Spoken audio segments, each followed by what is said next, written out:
बिस्मिल्लाहिर्रहमानिर्रहीम। Opioid analgesics वाली अपनी डिस्कशन को आज हम कंटिन्यू करेंगे। थोड़ा सा मैं रेफरेंस पिछले वाले अपने लेक्चर से दे दूं आपको, एक दो दिन में भूल भाल ना गया हो।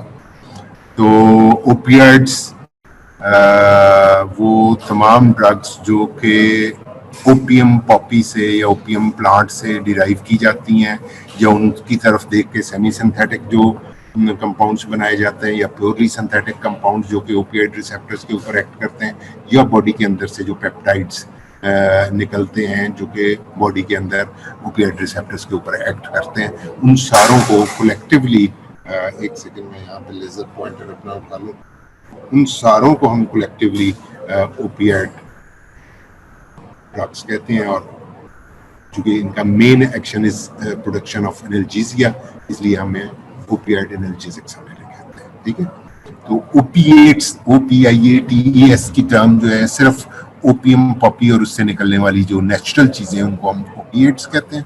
और अगर हम सारे semi synthetic, synthetic endogenous compounds को काउंट कर लें जो कि ओपियाइड रिसेप्टर्स पे काम करते हैं तो collectively they are called opioids. ठीक है, इनकी तीन टाइप्स मैंने बताई कि एगोनिस्ट है, मिक्स्ड एगोनिस्ट एंटागोनिस्ट है और प्योर एंटागोनिस्ट है।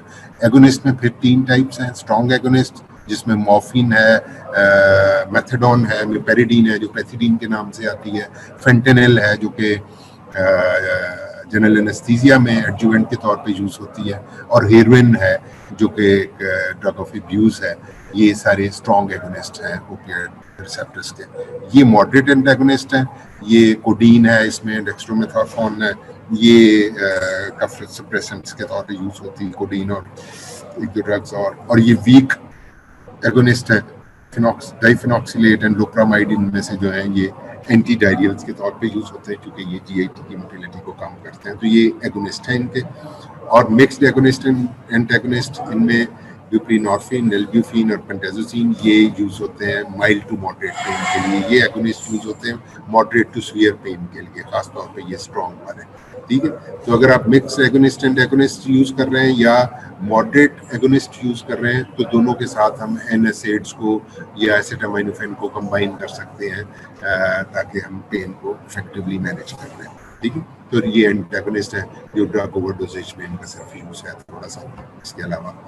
तो moving to the next slide, pharmacokinetics मैंने बताया कि ये सारी ड्रग्स ओरली दी जाती हैं। बहुत एक्सटेंसिव इनका फर्स्ट पास मेटाबॉलिज्म होता है, वाइल्डली डिस्ट्रीब्यूट होती हैं, ब्लड ब्रेन बैरियर को क्रॉस करती हैं और प्लेसेंटल बैरियर्स को भी क्रॉस करती हैं, लिवर में मेटाबलाइज होती हैं और इनके ग्लूकुरोनाइड कॉन्जुगेट्स जो हैं वो किडनी से एक्सक्रीट हो जाते हैं।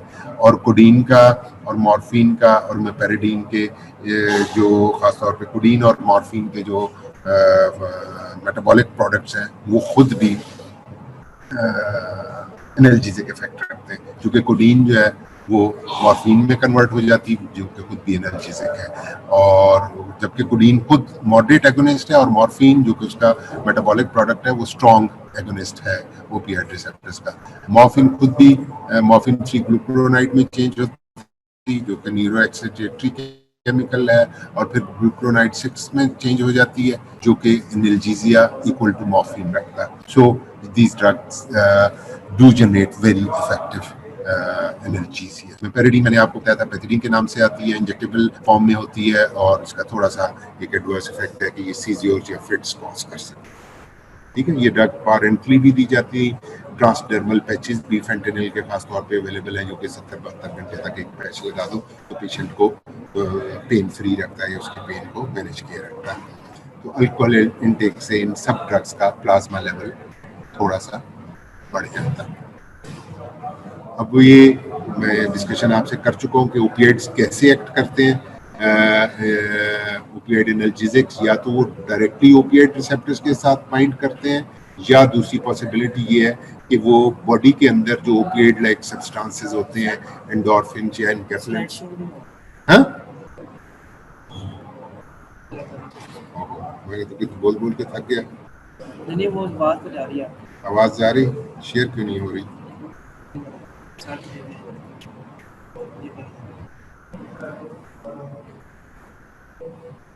ये तो नहीं कहीं यहाँ से उठाई थी, ये तो कहाँ से निकला? इसको अगर मैं बंद कर दूं, स्क्रीन शेयरिंग है stop as the shared window is close. Okay, हम नए सिरे से शेयरिंग कर लेते हैं। दोबारा करें।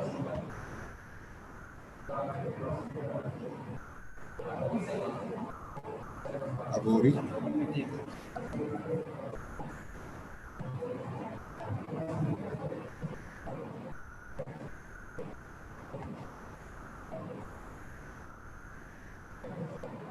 जी, थोड़ी सी प्रॉब्लम आ रही। उन्होंने मुझे, एडमिन वालों ने बताया कि स्क्रीन शेयर नहीं हो रही थी, मेरी आवाज़ जा रही थी।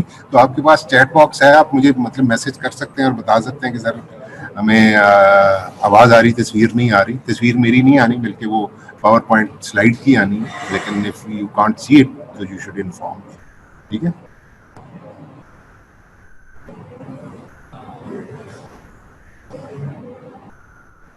Now you are able to see it, let me know. कोई चैट बॉक्स से थोड़ा सा मुझे बताए।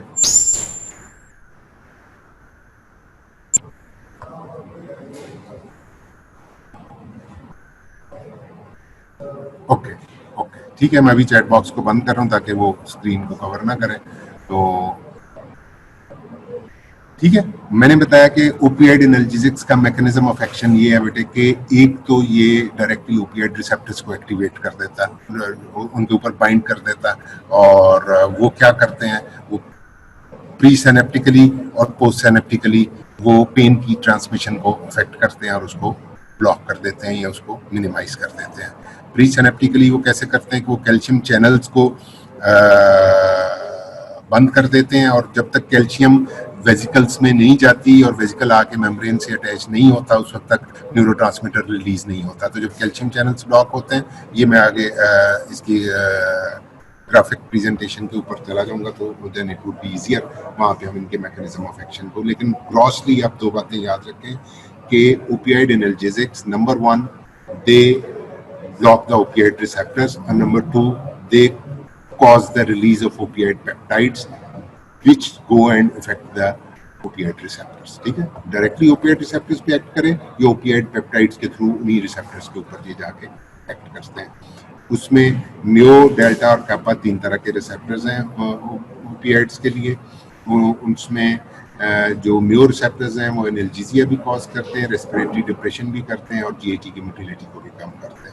डेल्टा रिसेप्टर्स, ये आपको इंडिविजुअली दोनों तीनों टाइप के रिसेप्टर्स का इफेक्ट जो है वो पता होना चाहिए कि डेल्टा रिसेप्टर्स एनाल्जेसिया कॉज करते हैं और साथ टॉलरेंस के लिए रिस्पॉन्सिबल है, और कपर रिसेप्टर्स एनाल्जेसिया कॉज करते हैं, सेडेशन कॉज करते हैं और जीईटी कॉज की मोटिलिटी को स्लो करते हैं। तो इसमें कॉमन फैक्टर तीनों में एनाल्जेसिया है कि ये तीनों ड्रग्स जो हैं, तीनों टाइप के रिसेप्टर्स जो हैं opiate receptors, they are responsible for analgesia. ये पेन को किल करते हैं, पेन की ट्रांसमिशन को इनहिबिट करते हैं। सो ओपिएट्स चाहे वो डायरेक्टली रिसेप्टर पे बाइंड करें या वो ओपिएट पेप्टाइड्स की रिलीज के थ्रू जाके एक्ट करें, वो इन रिसेप्टर्स को जब बाइंड करेंगे तो उससे एनाल्जेसिया क्रिएट होगा। उसके अलावा ये रेस्पिरेटरी डिप्रेशन म्यो रिसेप्टर्स की वजह से होता है, टॉलरेंस डेल्टा रिसेप्टर्स की वजह से होती है, सिडेशन कप्पा रिसेप्टर्स की वजह से होती है, और जीएटी के ऊपर इफेक्ट जो है वो म्यो और कप्पा का होता है। ठीक है, ये आपको ये सब चीज़ें इसी तरह से याद रखना पड़ेगी। जो ओपिएट पेप्टाइड्स हैं हमारे, इनको हमने दो तीन कैटेगरीज में, ये कहाँ से रिलीज होते हैं, ये नर्व एंडिंग से सारी बॉडी में रिलीज होते हैं। एडिनल मेडुला से रिलीज होते हैं, मेंटेरिक प्लेक्सिस से रिलीज होते हैं। तो ये जाके मेंटेरिक प्लेक्सिस से रिलीज होंगे तो ये जाके जीएटी की मोटिलिटी को कम करेंगे वगैरह वगैरह। ठीक है, तो आई थिंक के अगर आपको मैं आगे ग्राफिक प्रेजेंटेशन से आपको समझाता हूँ कि यहाँ पे कहीं पे चोट लगी बंदे के, या ट्रॉमा हुआ, या ये वो टिश्यू है यहाँ कहीं जहाँ से प्राइमरी एफरेंट न्यूरॉन चला और उसने आके स्पाइनल कॉर्ड में, डॉर्सल हॉर्न में साइनेप्स की, और वहाँ से अगला न्यूरॉन चला जो पेन को लेके तो हायर सेंटर तक जाके उसने पेन को पहुंचाया और बंदे की चीखें निकल गई। ठीक है, it happens in milliseconds. So what happens is कि प्री सिनेप्टिकली जब ओपिएड्स काम करते हैं तो वहाँ पे प्री सिनेप्टिकली कापा, गैमा और म्यो तीनों टाइप के रिसेप्टर्स होते हैं, और वहाँ पे ये इस टर्मिनल के अंदर जो वेजिकल्स होते हैं उनमें कैल्शियम के इन्फ्लक्स को ये मिनिमाइज कर देते हैं, जिसकी वजह से न्यूरोट्रांसमीटर यहाँ से रिलीज नहीं होता। अगर न्यूरोट्रांसमीटर रिलीज नहीं होगा तो यहाँ से सिग्नल यहाँ नहीं जा सकेगा, तो पेन की ट्रांसमिशन को ये इनहिबिट कर देते हैं by presynaptically blocking the calcium influx. दूसरा इनका इफेक्ट क्या होता है जो सिर्फ न्यूरोरिसेप्टर्स के थ्रू होता है, वो ये होता है कि ये पोस्ट सिनेप्टिक मेम्ब्रेन की पोटेशियम इन्फ्लक्स वहाँ पे उसको इनहेंस कर देते हैं। आपको याद होगा कि एक्शन पोटेंशियल की प्रोपेगेशन के लिए या किसी नर्व टिश्यू के अंदर कंडक्शन के लिए या ट्रांसमिशन के लिए सोडियम एक्शन पोटेंशियल की आगे उसको कैरी करने के लिए सोडियम इज द आयन, अगर उसका इन्फ्लक्स हो जाए तो वहाँ पे डिपोलराइजेशन हो जाती है और एक्शन पोटेंशियल जनरेट हो जाता है। और अगर पोटेशियम अंदर चली जाए तो न्यूरॉन हाइपरपोलराइज हो जाता है और वहाँ पे कंडक्टेंस करना मुश्किल हो जाता है, या एक inhibitory post synaptic potential generate हो जाता है। तो post synaptically by increasing the conductance of potassium they cause hyperpolarization and they generate inhibitory post-synaptic potential. एक तो पीछे से ही न्यूरोट्रांसमीटर को यहाँ से रिलीज नहीं होने दिया उन्होंने, जो थोड़ा बहुत ऑलरेडी सर्कुलेटिंग है उसको यहाँ पे एक्ट नहीं करने दिया, इसलिए कि यहाँ पे उन्होंने पोटेशियम की कंडक्टेंस कर दी। So that is how they, and this happens at all level. ये स्पाइनल लेवल पे भी हो रहा है, ये ऊपर जाके थैलेमस के अंदर भी हो रहा है, ये ऊपर जाके सेंसरी कॉर्टेक्स में भी हो रहा है। तो this is how they block the transmission, ठीक है, पेन ट्रांसमिशन जो अपवर्ड ट्रांसमिशन है या एफरेंट पाथवेज हैं जो पेन को लेके हायर सेंटर्स तक जा रहे हैं, वो यहाँ पे उनके इफेक्ट को इन्होंने ब्लॉक कर दिया। ये ओवरऑल उनकी साइट्स ऑफ एक्शन कि कहाँ पे वो पेन की ट्रांसमिशन को ब्लॉक करते हैं, वही मैंने बताया कि एक तो टिश्यू के अंदर ही, हर टिश्यू के अंदर बॉडी के ओपियोइड रिसेप्टर्स होते हैं, वहाँ पे ये ब्लॉकेट करते हैं पेन की इनिशिएशन या ट्रांसमिशन को। फिर स्पाइनल कॉर्ड के अंदर, डॉर्सल हॉर्न के अंदर, ये जहाँ पे सिनेप्स होता है ये वहाँ पे ब्लॉकेट करते हैं, प्री सिनेप्टिकली भी एक्ट करते हैं, पोस्ट सिनेप्टिकली भी एक्ट करते हैं। फिर इसी तरह से थैलेमस में जाके ये वहाँ वेंट्रल कॉर्डल थैलेमस में जो न्यूक्लियाई होते हैं और जहाँ पे सिनेप्स हो रहा होता है ये उसको ब्लॉक करते हैं, और फिर सेंसरी कॉर्टेक्स में जाके या सोमैटोसेंसरी कॉर्टेक्स जहाँ पे के हमारे स्पाइनल स्टिमुलाई जाते हैं, एंड अप करते हैं, और जहाँ पे सेंसेशन पेन की फिर रिस्पॉन्स जनरेट होती, वहाँ पे ये मतलब चारों लेवल्स के ऊपर ओपियोइड एनाल्जेसिक्स जो है वो एक्ट करते हैं। इसी तरह से जो इफरेंट पाथवे है, जो मतलब हायर सेंटर से पेरिफेरी को जो मैसेजेस जा रहे होते हैं, उनके में भी जो इन डिसेंडिंग पाथवेज में जो पेन रिस्पॉन्स होती है उसको ये मॉड्यूलेट करते हैं, ठीक है। वो उसी तरह से जिस तरह से इन्होंने यहाँ पे ट्रांसमिशन को लेवल पे, इस तरह से ये डिसेंडिंग पाथवेज में भी पेन को मॉड्यूलेट करते हैं, ठीक है। तो ट्रांसमिशन और मॉड्यूलेशन दोनों को ये इफेक्ट करता है। यहाँ तक हमने मेरा ख्याल कल भी डिस्कस कर लिया था। एक्यूट इफेक्ट्स ओपियाइड्स के क्या हैं, जो उसके थेरेप्यूटिक इफेक्ट्स हैं वो मैंने पर्पल में किए हुए हैं। सबसे पहले तो एनाल्जेसिया, ये स्ट्रॉन्गेस्ट एनाल्जेसिक्स हैं, इनके मुकाबले में एनएसएड्स और पैरासीटामोल और वो बहुत पीछे रह जाती हैं। From severe to moderate pain they are the most effective analgesics, ठीक है। बल्कि we should say they are the only analgesics pure उस लेवल की पेन को मैनेज करने के लिए, हमारे पास और कोई ग्रुप नहीं है। Sedation and euphoria, sedation sometimes required भी होती है कामनेस के लिए, पेशेंट के लिए। यूफोरिया समटाइम्स पेशेंट का मूड इससे बेहतर हो जाता है और वो डॉक्टर सा हो जाता है और एक्साइटेड होता है।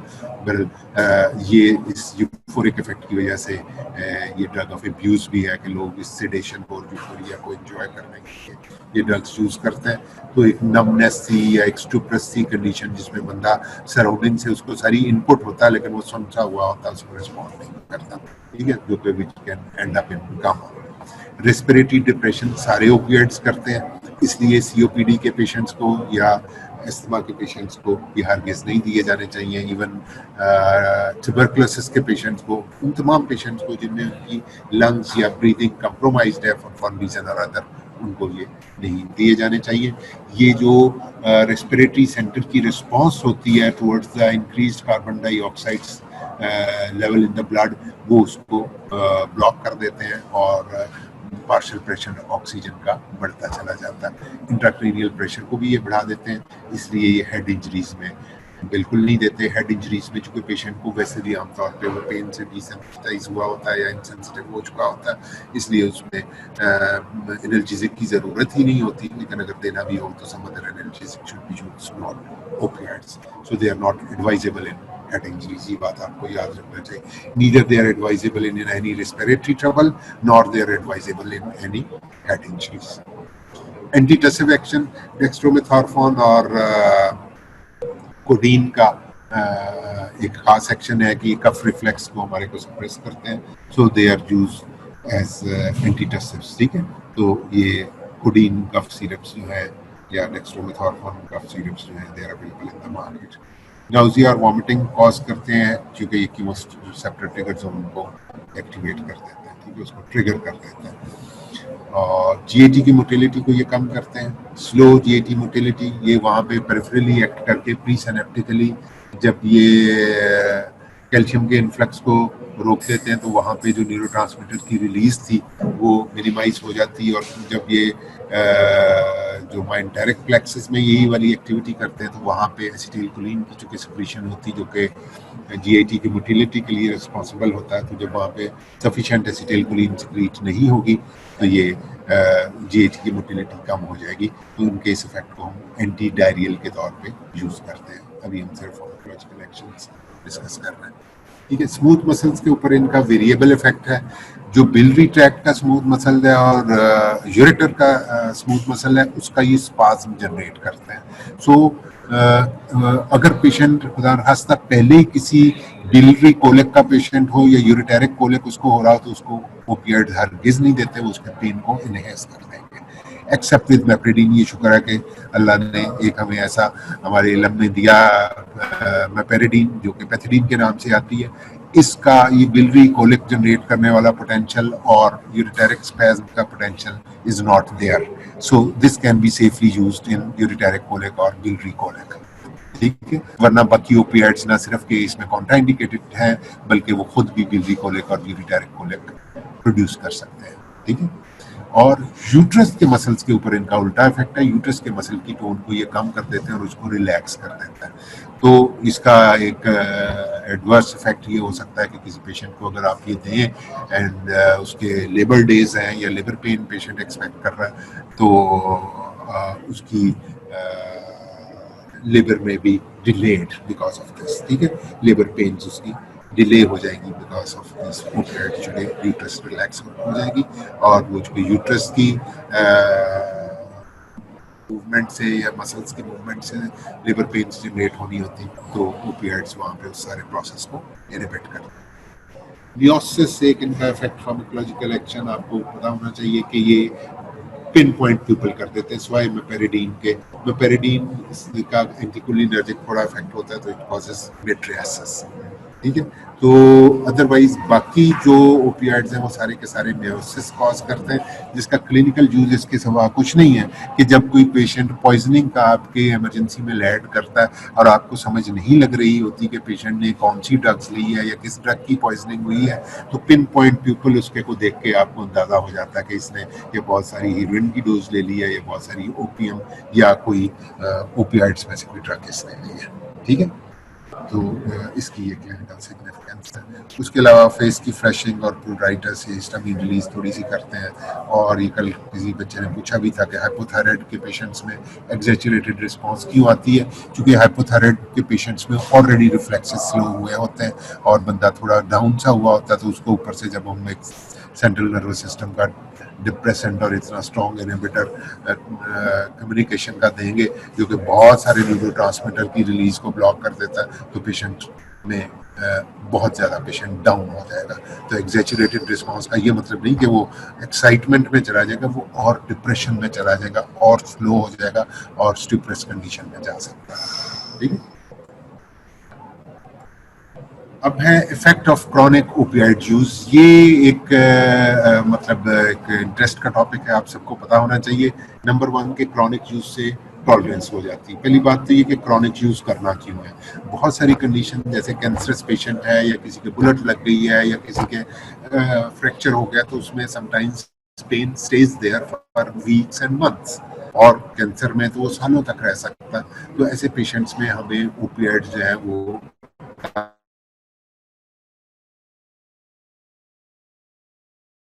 डेवलप हो जाती। टॉलरेंस डेवलप होने का क्या मतलब कि वो डोज उतनी इफेक्टिव नहीं रहती, जितना एनाल्जेसिया हम कॉज करना चाह रहे हैं उतना एनाल्जेसिया प्रोड्यूस नहीं होता उतनी ही डोजेज के साथ। तो हमें डोजेज एनहेंस करनी होती है, और वो डोजेज हम एनहेंस करते चले जाते हैं, और अल्टीमेटली होता ये है कि पेशेंट को की फिजिकल डिपेंडेंस उस ड्रग के ऊपर हो जाती है। साइकोलॉजिकल पेशेंट तो साइकोलॉजिकल डिपेंडेंस तो शुरू में ही हो गई। जब उसका पेन मैनेज ही ओपिएट से होना है तो वो हर वक्त कहेगा कि मुझे ओपिएट्स दो और मुझे ड्रग दो या मुझे और डोसेज दो ताकि मेरा पेन मैनेज हो।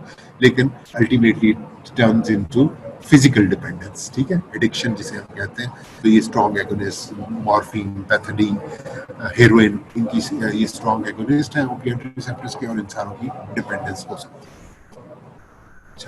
Tolerance to all acute effects except miosis and constipation, ठीक है।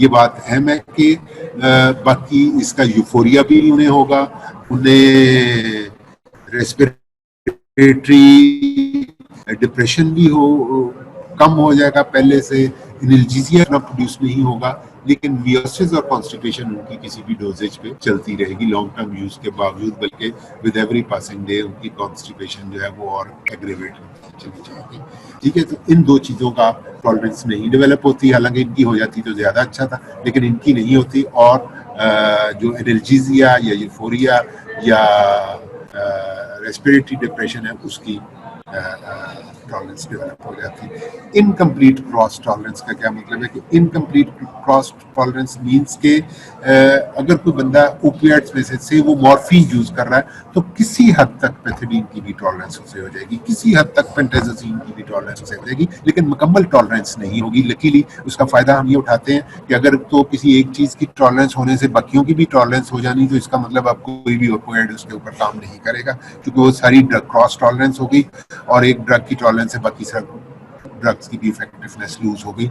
लेकिन लकीली ये टॉलरेंस कंप्लीट नहीं होती, यानी एक ड्रग से होने वाली टॉलरेंस दूसरी ड्रग की को किसी हद तक टॉलरेंस डेवलप करती, यानी अगर हम उसकी ड्रग चेंज कर दें तो उतना इफेक्ट तो नहीं आएगा, लेकिन उससे ज़्यादा कम इफेक्ट फिर भी आ जाएगा। तो उसको हम ये करते हैं कि उस पेशेंट को पहले एक ओपिएट दे रहे थे, फिर हम उसको 15 दिन बाद दूसरे ओपिएट पे स्विच ओवर कर देते हैं, और फिर 15 दिन के बाद या पहले पे ले आते हैं या किसी तीसरी ओपिएट पे चले जाते हैं। तो इसको हम ओपिएट रोटेशन कहते हैं कि हम ओपिएट बदलते रहते हैं।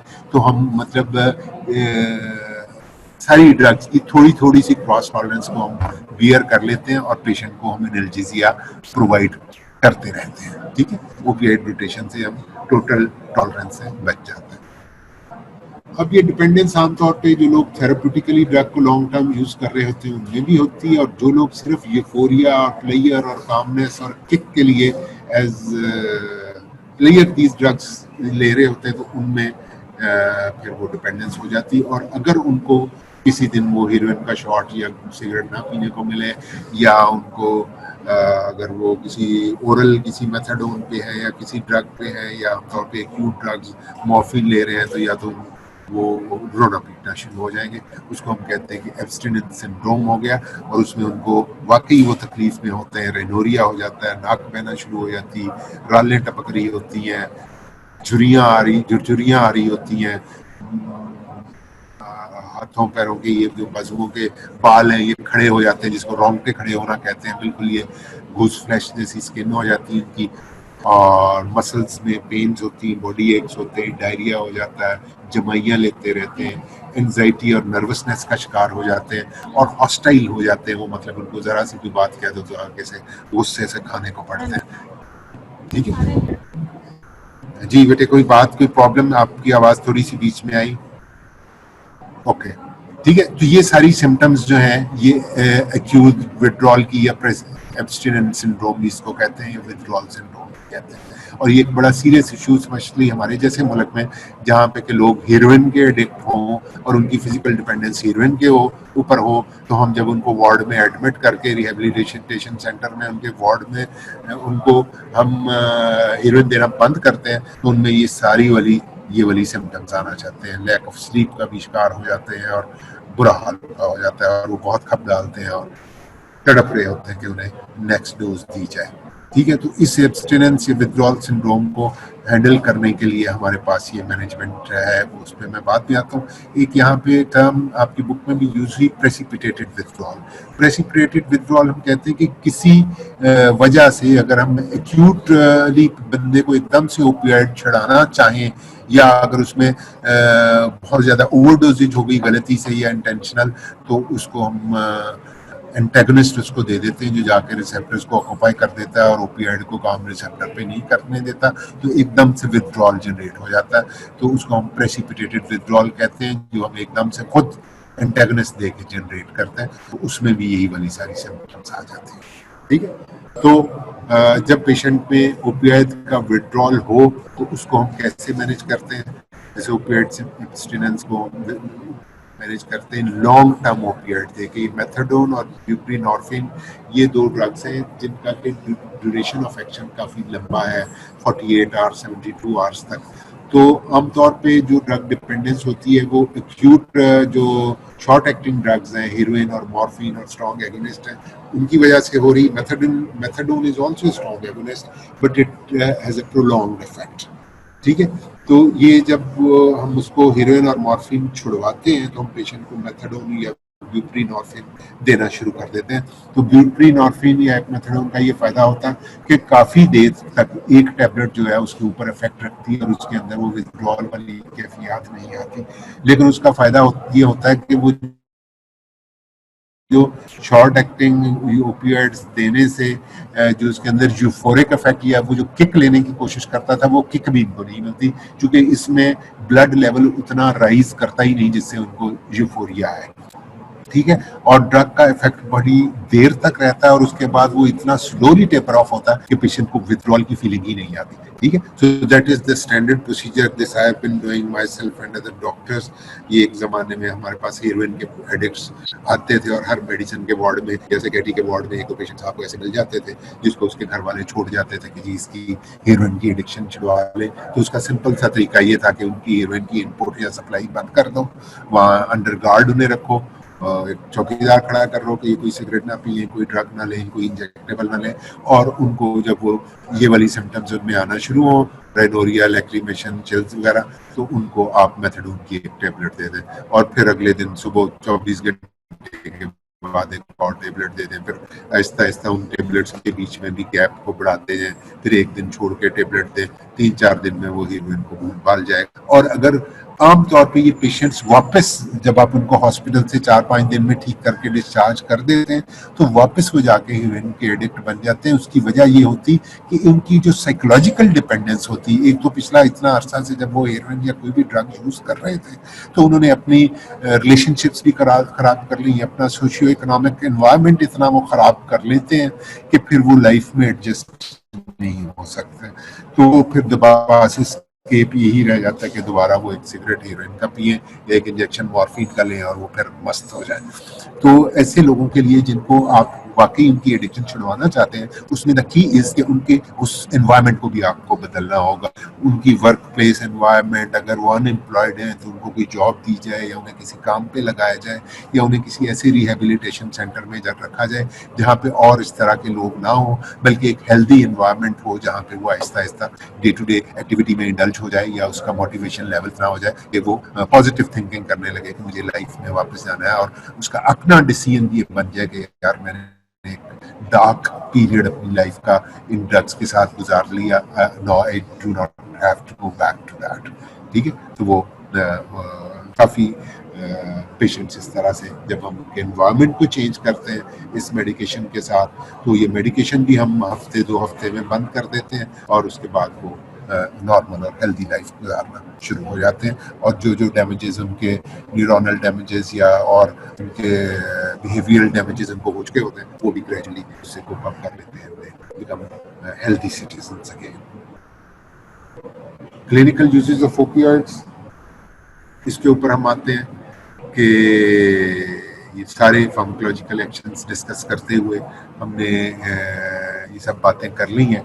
एनाल्जेसिया, ठीक है, सबसे बड़ा जो ओपियोइड्स का इफेक्ट है जिससे हम अल्लाह का शुक्र है कि अल्लाह ने जहाँ इतने दर्द बनाए वहाँ पे उनके लिए दरमा भी बना दिए या इलाज भी बना दिए।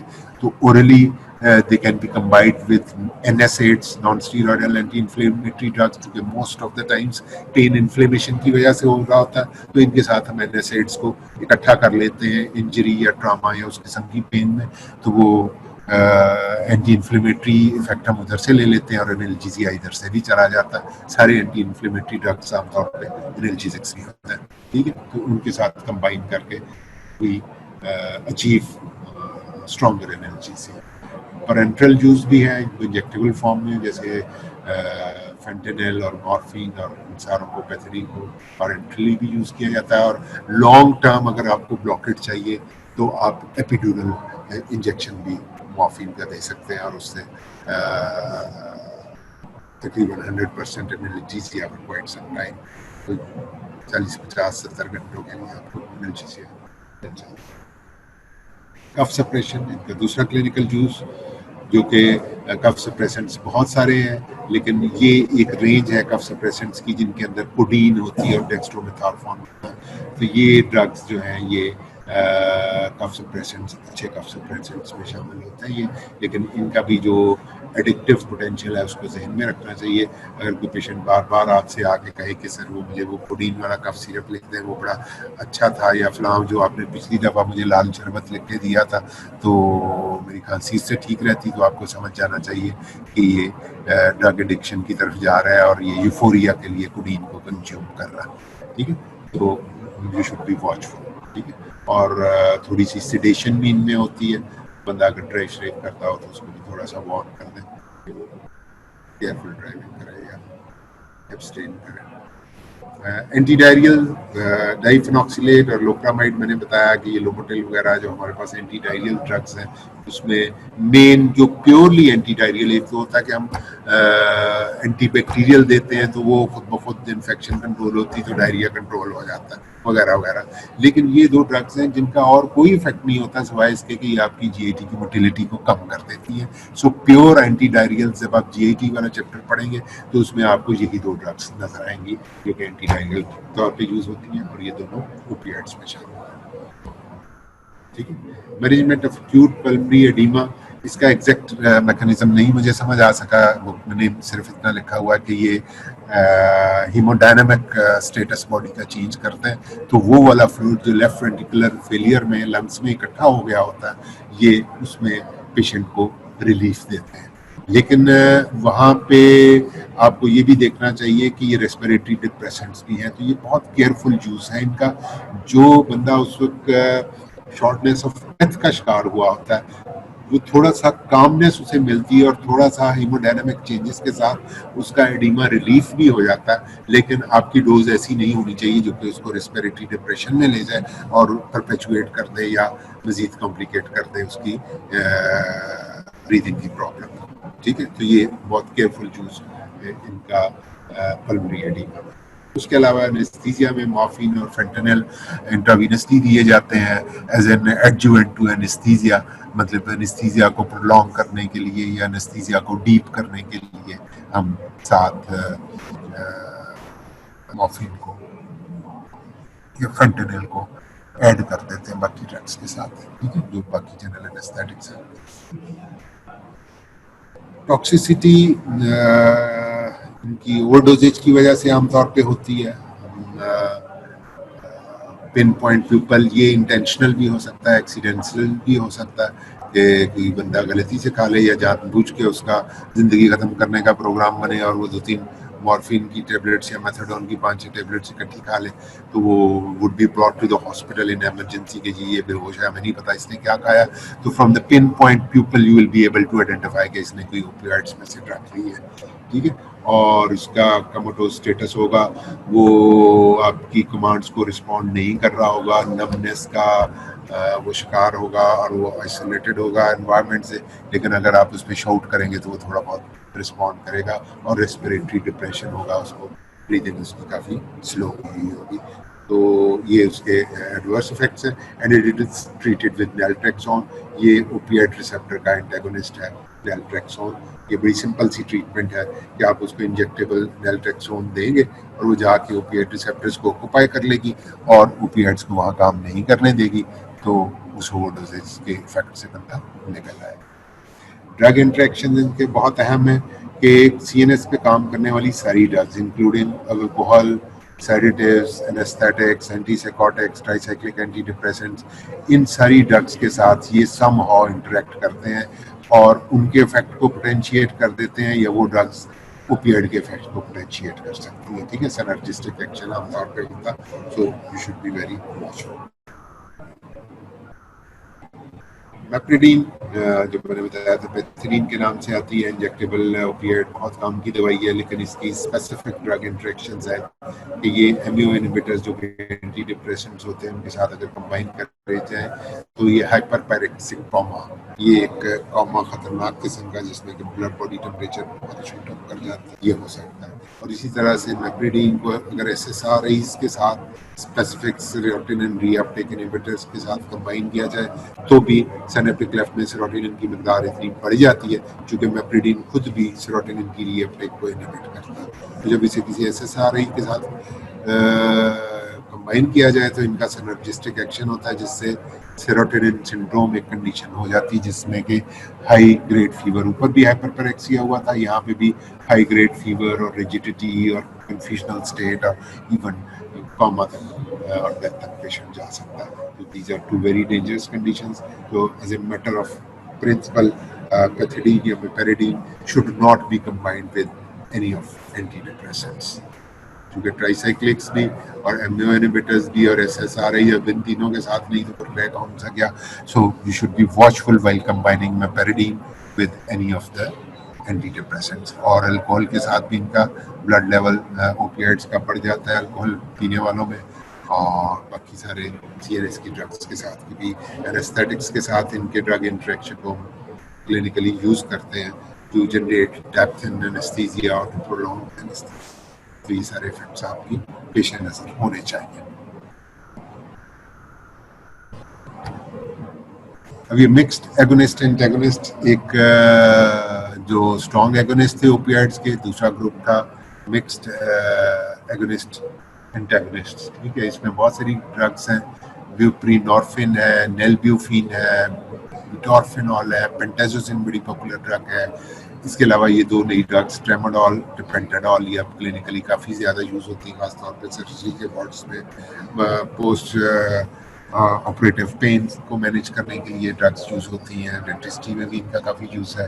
तो ये ड्रग्स इनको मिक्स्ड एगोनिस्ट एंटेगोनिस्ट इसलिए कहते हैं कि कुछ रिसेप्टर्स के ऊपर लो, कापा और गामा में से किसी पे एगोनिस्ट के तौर पे काम कर रही होती, किसी पे पार्शियल एगोनिस्ट के तौर पे काम कर रही होती और किसी पे एंटेगोनिस्ट के तौर पे काम कर रही होती। तो जो स्ट्रॉन्ग ओपियाइड्स हैं उनकी निस्बत इनकी एनाल्जेसिक एक्टिविटी जो है वो कदरे कम होती है, और इसलिए इनको माइल्ड टू मॉडरेट पेन के लिए यूज़ किया जाता है। और अगर आपका पेन या पेशेंट का पेन इससे मैनेज नहीं हो रहा हो तो बजाय इसके कोई switch over to the strong opioids, हम इनके साथ किसी non steroidal anti inflammatory NSAID को या एसिटामिनोफेन को कंबाइन कर देते हैं और उस तरह से हम पेन को मैनेज कर लेते हैं। That is a better strategy instead of opting for the strong opioids.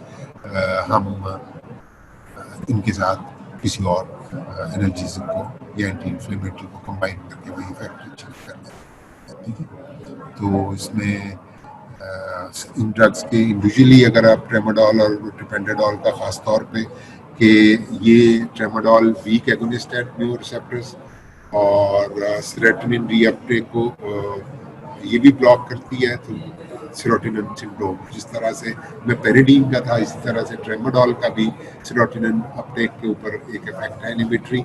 लिहाजा अगर आप इसको किसी एसएसआरआई के साथ कंबाइन करेंगे तो सेरोटोनिन सिंड्रोम हो सकता है, जिसमें वही हाई ग्रेड फीवर और रिजिडिटी और कोमाटोस जैसी वो सूरत हाल के पेशेंट स्टूप्रस हो सकता है, कोमा में जा सकता है, बहुत से नुकसान हो सकते हैं। ठीक है, और टिपेंटाडोल ये मॉडेस्ट एगोनिस्ट है न्यूरो रिसेप्टर्स, और ये भी मॉडरेट पेन के लिए यूज होता था, ये भी मॉडरेट टू सीवियर पेन के लिए यूज होता है। इसके जीआईटी के ऊपर जो कॉन्स्टिपेशन वाला एडवर्स इफेक्ट था वो कम है ज़रा। और अगर किसी पेशेंट को कॉन्स्टिपेशन की प्रॉब्लम हो तो उसको आप ट्रेमाडोल दे देते हैं, उसको ट्रिपेंडाडोल अवॉइड करते हैं, नहीं सॉरी ट्रिपेंडाडोल दे देते हैं और ट्रेमाडोल अवॉइड कर लेते हैं। और ये मॉडरेट पेन के लिए यूज़ होता है, ये सीवियर पेन के लिए यूज होता है, ये भी मॉडरेट पेन के लिए यूज़ होता है। ये कापा के ऊपर एगोनिस्ट है, वीक एंटागोनिस्ट है म्यो रिसेप्टर। ये देखें, ये वीक एगोनिस्ट थे म्यो रिसेप्टर के ऊपर, ये मॉडेस्ट एगोनिस्ट था म्यो रिसेप्टर के ऊपर, और ये वीक एंटागोनिस्ट है म्यो रिसेप्टर्स के ऊपर। इसीलिए इस ग्रुप को हम कहते हैं मिक्स्ड एगोनिस्ट एंटागोनिस्ट ड्रग्स, ठीक है। But they are very good pain killers और इनकी इफेक्टिवनेस स्ट्रॉन्ग जो ओपियोइड्स हैं या फुल एगोनिस्ट ओपियोइड्स हैं ओपीएम और मेथाडोन की निस्बत ज़रा कम होती, इसलिए ये सीवियर पेन में काम नहीं आते। मॉडरेट पेन में भी इनके साथ अगर आप कोई और एनेसेड कंबाइन कर लें तो you get effectively you get rid of the pain, ठीक है। यहाँ तक मेरा ख्याल है कि we have come to the end of the lecture. अगर आपको कोई क्वेश्चन, ये इंटरेस्टिंग था, एक्सटेंसिव था, 2 लेक्चर्स में हमने इसलिए इसको किया। अगर आपको कोई क्वेश्चन करना हो तो हम हियर फ्यू मिनट्स, 1 सेकंड में चैट बॉक्स खोलता हूँ तो आपके क्वेश्चन लेता हूँ।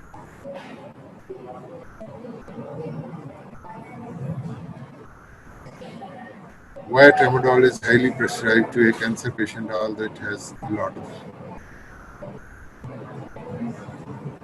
बेटे ये मैंने बताया कि मॉडरेट पेन के लिए यूज होता है। आप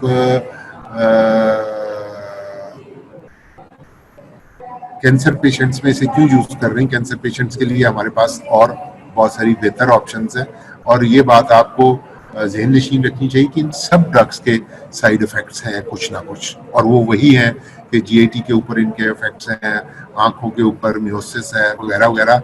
एक जो सीरियस एडवर्स इफेक्ट है which should be considered while advising these drugs कि इनको एंटी डिप्रेसेंट्स के साथ कंबाइन नहीं करना, खास तौर पे सेरोटोनिन रीअपटेक इनहिबिटर्स के साथ। Otherwise these are quite safe drugs. लेकिन ड्रग इंट्रैक्शन तो किसी ड्रग के भी हो सकते हैं, इसलिए इनको एसएसआरआईज के साथ या एमईओ इनहिबिटर्स के साथ या इवन ट्राइसाइक्लिक एंटी डिप्रेसेंट्स के साथ कंबाइन नहीं करना, otherwise there is no issue. मतलब ट्रेमाडोल की बहुत ज़्यादा साइड इफेक्ट नहीं, और ये बहुत पॉपुलर ड्रग्स हैं। आपको किसने कह दिया कि ये बहुत खतरनाक है? और कोई क्वेश्चन नीचे? Slides are not visible. अच्छा, ये मैं शुरू पे चला गया नीचे। वो है ट्रेमाडोल, ये मैंने इसका जवाब दे दिया। और कोई क्वेश्चन? अपनी प्रेजेंट लगवाने के चक्कर में सारों ने प्रेजेंट के मैसेजेस किए हुए हैं। बेटे कोई ओपियोइड्स के बारे में या एनाल्जेसिक्स के बारे में if you have any question तो I am here for another 5 to 10 minutes. तो हम इसको, अगर क्लास होती तो मैं आपसे पूछना शुरू कर देता और फिर मैं देखता। यहाँ पे भी हम इसको ट्राई कर सकते हैं। तो अगर मैं आपसे डायरेक्टली पूछूं कि quickly without going through the slides, आप में से कोई, अच्छा ये आपने क्वेश्चन, चलो आ गया, शुक्र है, इस खौफ से कि मैं आपसे ना कुछ पूछ लूं, आपने क्वेश्चन पूछ लिया। In case of tolerance rotation you said we can move back to any previous drug, were not we tolerant to that. यही तो बात है बेटे कि उसकी टॉलरेंस डेवलप होने से पहले we switch over to the new drug, और फिर उसकी टॉलरेंस डेवलप होने से पहले we switch back to the previous drug, और फिर उसकी टॉलरेंस डेवलप होने से पहले we switch to a third drug और द सेम ड्रग। यही तो करना है कि हमने इसको हम ओपियाइड रोटेशन कहते हैं कि हम टॉलरेंस डेवलप होने से जस्ट पहले we switch to the new drug, ठीक है। और अगर पहली ड्रग को थोड़ी सी टॉलरेंस डेवलप हुई भी होगी तो वो उस वक्त तक, उसको जब इतने दिन का गैप मिल जाएगा जब आप दूसरी वाली मेडिसिन यूज कर रहे हैं, तो वो उस टॉलरेंस से किसी हद तक पेशेंट बाहर आ गया होगा। लेकिन द ट्रिक इज कि आप इतनी क्विकली उनको स्विच ओवर करें कि टॉलरेंस डेवलप ही ना हो। That is the best scenario. और कोई question? It is good question, अच्छा ही और इंटरेस्टिंग चीज है ओपियाइड रोटेशन।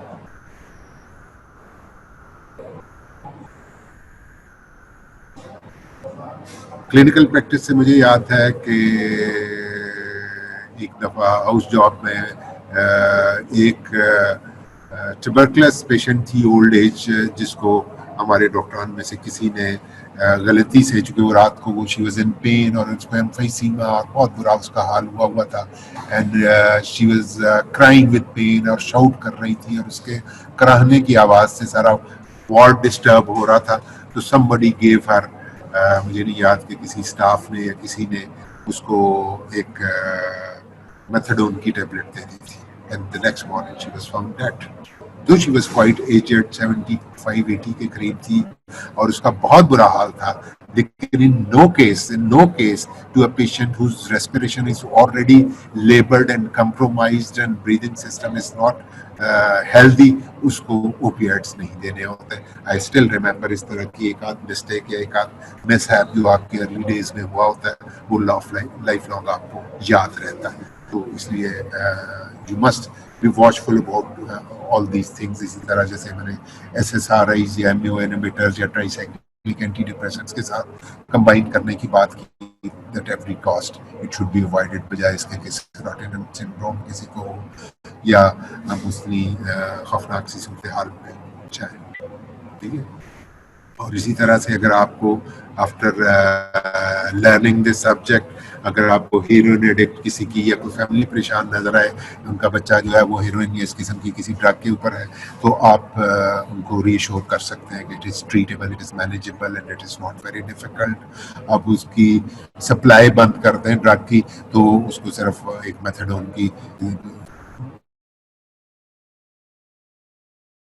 8-10 दिन की ट्रीटमेंट से हम उसको उसमें से to the community you should know all these things other than the analgesics. आपको जिंदगी में बहुत सारी जगह पे बहुत सारे यूज करने पड़ते हैं। हार्ट अटैक के पेशेंट्स को जब सीवियर पेन उनको होता है और तड़प रहे होते हैं, तो समटाइम्स मॉर्फिन और पैथिडीन और 2-3 टीके लगा के कहीं जाके थोड़ा सा उसको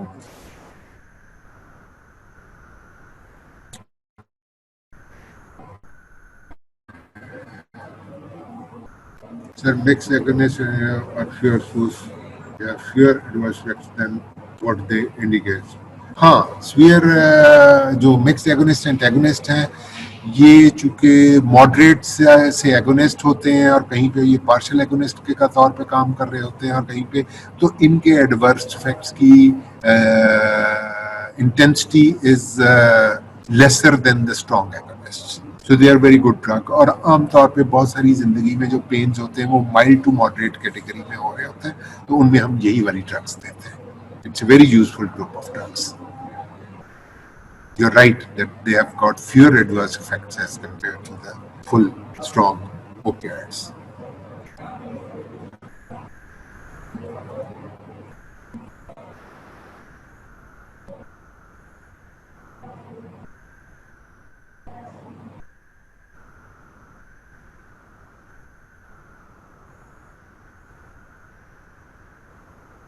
जी, I hope that satisfies your question. आपने रिस्पॉन्ड बैक नहीं किया Faisal, did you get it? जी, और कोई सवाल?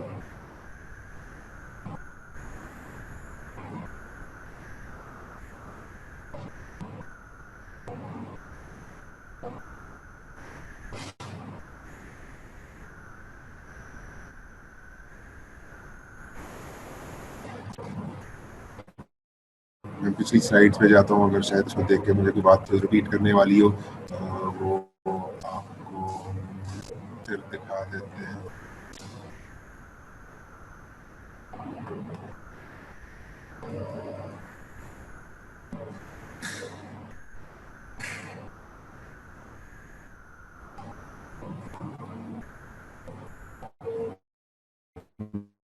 मेरा जो रिसर्च वर्क था, ये एब्स्टिनेंस वाली स्लाइड खुल गई तो मुझे याद आ गया कि गिनी पिग्स को 15 दिन तक injectable morphine every day double doses, पिछले दिन से एक दिन 10 मिलीग्राम दी तो अगले दिन 20 मिलीग्राम और अगले दिन 40 मिलीग्राम, तो गिनी पिग्स को पहले ड्रग एडिक्ट किया गया। आपके इंटरेस्ट के लिए मैं बता रहा हूँ कि ये सब चीज़ें कैसे स्टडी की जाती हैं, कि कोई 20-24 मुझे भूल गया कि बहुत सारे गिनी पिग्स थे, उनको ड्रग एडिक्ट किया गया, मॉर्फिन का एडिक्ट किया गया, और फिर नेल्ट्रेक्सोन दे के, बल्कि उस निलॉक्सन के नाम से वो मुझे याद है कि आती थी, निलॉक्सॉन ही थी या नेल्ट्रेक्सोन थी, मुझे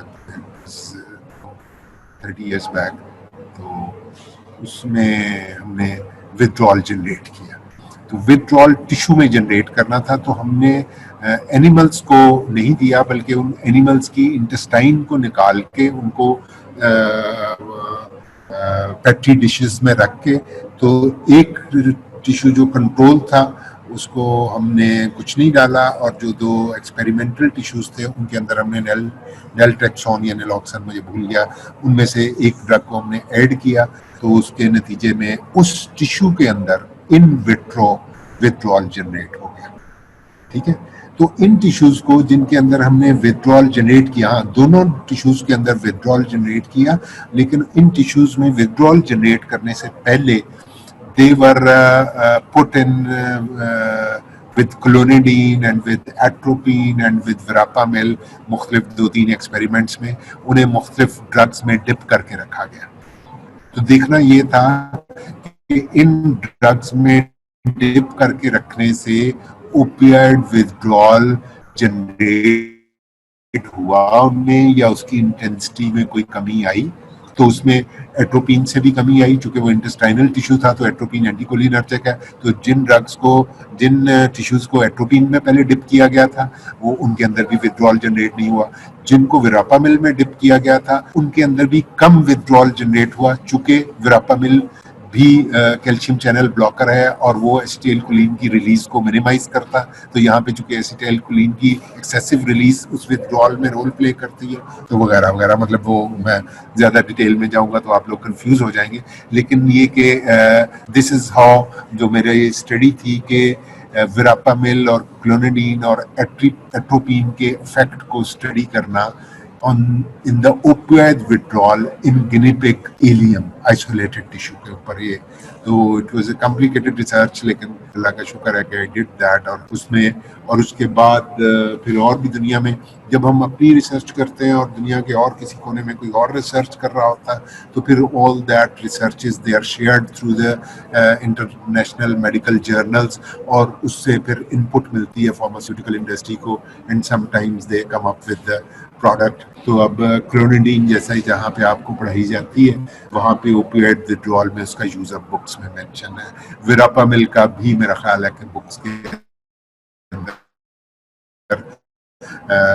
एंटी विच में मेंशन्ड है। तो that is not all my work. हमारे यहाँ तो चूंकि इतनी बहुत आइडियल कंडीशंस नहीं होती रिसर्च की, but still it was a pleasure and pride to be part of that family of research workers, जो कि they add up to the knowledge और they add drugs to the list जो कि clinically use हो सकती है। Since you don't have any questions, मैं एक दफ़ा चैट बॉक्स आपका simultaneously ये सब कुछ नहीं खुलता है यहाँ पे छोटी सी स्क्रीन के ऊपर। मैं दोबारा चैट खोल लेता हूँ अगर कोई क्वेश्चन है। Okay, you are busy with your attendance affairs. इंशाल्लाह नेक्स्ट टाइम आपको मेरा ख्याल है अल्कोहल में पढ़ाने के लिए, खुदा हाफिज़।